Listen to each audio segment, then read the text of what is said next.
তো সেলাই মেশিনের সমস্যাগুলি জানার দরকার আছে, কারণ তোমাদের সেলাই মেশিন আছে। তো এজন্য তোমাদের একটু চালাই দেখাই যে আসলে সেলাই মেশিনের সেলাইটা কি সমস্যা। দেখো, সেলাই মেশিনের সেলাইগুলি যদি ঠিক না হয় তাহলে সেলাই করে কি লাভ। সেলাই করার সময় সেলাইগুলোর মান ভালো থাকতে হবে, সেলাই ভালো থাকতে হবে, সেলাই ভালো হতে হবে, শিলানো কাপড়টার মানটা অনেক অনেক ভালো হবে। তো যাই হোক, আমাদের সেলাই সমস্যা সমাধান কিভাবে করি সেইটাই তোমাদের আজকে দেখাবো। আর এই সমস্যাগুলি কোথা থেকে হয় সেটাও তোমাদের আজকের বলে দেবো, জানো এই সমস্যা তোমাদের হলে তোমরা যেন ঘরে বসে বসে এই কাজটা করে নিতে পারো। দেখো, সেলাই মেশিনের ছোটোখাটো সমস্যা, এই সমস্যাগুলি আশা করি আজকের ভিডিওর পরে ঘরে বসে বসে সমাধান করতে পারবা। তো যাই হোক, এই যে দেখো, তো দেখো আমি কাপড়টা তোমাদের চালাই দেখাই যে সেলাইটা কি সমস্যা।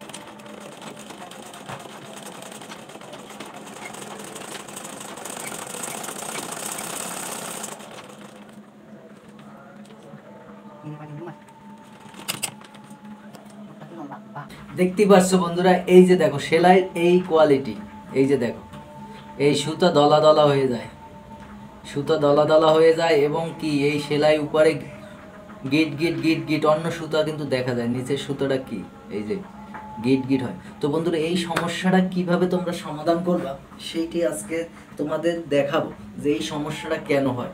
একটা জিনিস সবসময় মাথায় রাখবা যে সেলাই মেশিন যাদের আছে, একটা কথা মাথায় রাখবা যে এই নেডেলের সুতাটা এবং ববিনের সুতাটা, এই দুইটা সুতা অ্যাডজাস্ট থাকতে হবে। এই নেডেলের সুতাটায় কাজ করে নিচের সেলাইটা, এই যে এই টেনশন পোস্ট, এই টেনশন পোস্টটা কিন্তু সবসময়ের জন্য নিচের সেলাইটা ভালো করে। তো বন্ধুরা, এখন দেখো এই টেনশন পোস্টটায় কি সমস্যা। আমি কিন্তু এটা টাইট দিতে দিতে দিতে দিতে সুতা কিন্তু হেভি, সুতা কিন্তু লুজ, এই যে দেখো লুজ। তো বন্ধুরা, এখানেই সমস্যা, কারণ এইটা যতই এই টেনশন পোস্টটা টাইট দিই অতই সুতোটা লুজ। এই লুজটার কারণেই এখানে যে কোনো একটা সমস্যা আছে, এজন্য আমি এই টেনশন পোস্টটা খুলে নিচ্ছি। এই যে দেখো আমি খুলে নিচ্ছি।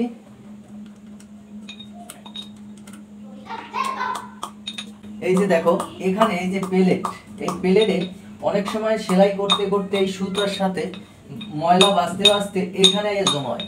তো অনেকেই আমরা এই ময়লাটা বের করতে পারি না, কারণ আমরা তো দেখিই না, আমাদের সেলাইয়ের কাজ করতেছি করতেছি কিন্তু এখানে যে ময়লা, এই যে দেখো তোমাদের চোখের সামনেই দেখো কতগুলা ময়লা, এই যে দেখো এই যে ময়লাগুলি আমি পরিষ্কার করে নেব।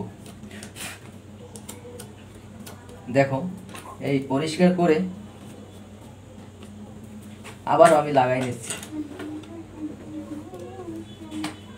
দেখো টেনশন পোস্টটা অনেক সময় খুললে অনেকেই কিন্তু আমরা লাগাতে পারি না, এজন্য আমি বলবো যেভাবে খুলবো ওইভাবেই লাগাই নিতে হবে। এই যে দেখো আমি কিন্তু এখন টাইট দিতেছি, সুতোটা একবারে লাগাই নিচ্ছি।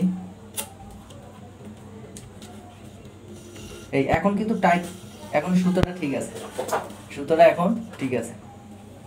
তো এখানে অ্যাডজাস্টটা থাকবে, সুতোটা বেশিও টাইট থাকবে না বেশিও লুজ থাকবে না, মিডিয়াম টাইট থাকবে। এই যে দেখো এই অবস্থা।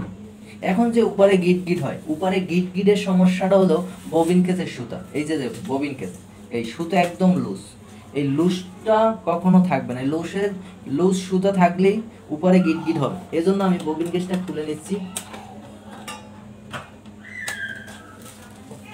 এই যে দেখো এই যে ববিন কেসের স্ক্রু আছে, একটা পাতির স্ক্রু, এইটা আমি হাত, এই ববিন কেসটা দেখো এখানে একটা স্ক্রু আছে, এই স্ক্রুটা কিন্তু স্ক্রু ড্রাইভার লাগে, এটা ছোট একটা স্ক্রু। এই স্ক্রুটা খোলার জন্য স্ক্রু ড্রাইভারের দরকার হয়, কিন্তু আজকের ভিডিওতে তোমাদের দেখাবো এটা স্ক্রু দরকার হয় না। এই যে দেখো হাতের নখ আছে, এই নখের সাহায্যেও কিন্তু এটা টাইট দেওয়া যায়। এই যে দেখো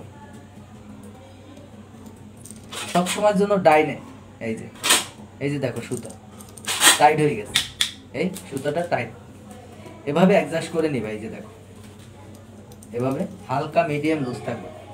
আমি লাগাই নিচ্ছি, সুতোটা কিন্তু বেশি টাইট হয়ে গেছে, আমি একটু লুজ দিয়ে দিলাম।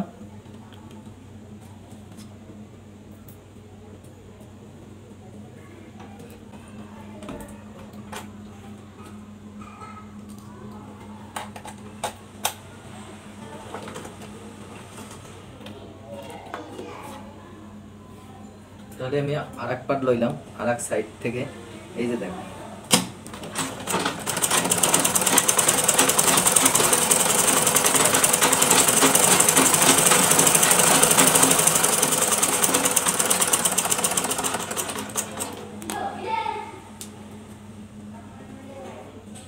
এইটা উপরের সেলাই। আরো একটা সেলাই দিয়ে দেখি,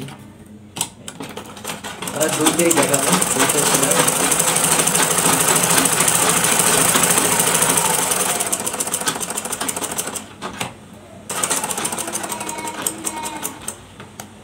এই যে দেখো,